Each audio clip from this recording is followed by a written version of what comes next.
Ham radio, one of the greatest hobbies in the world. A lot of way to communicate with them. One, of course, is with the old-fashioned microphone.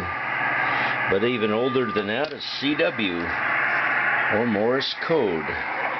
Start off with a small key like this. Very simple one I've had since I was a novice back in 1955.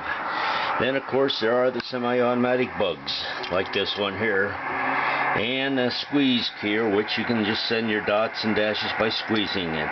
But tonight, New Year's Eve, on straight key night, I'm going to do something different. I'm going to go to a very modern back scratcher code key, and that's all there is to it. Just a couple little pieces of metal and a couple of wires going up to the radio, clamped down by the spring to hold it in place.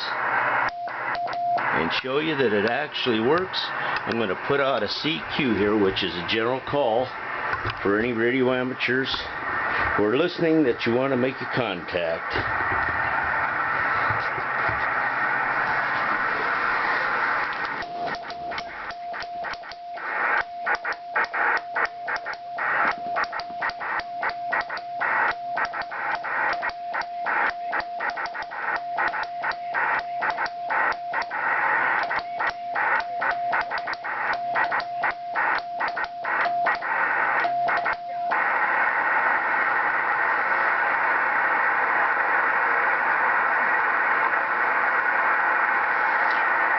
You don't always get a contact on the first try, so you try again.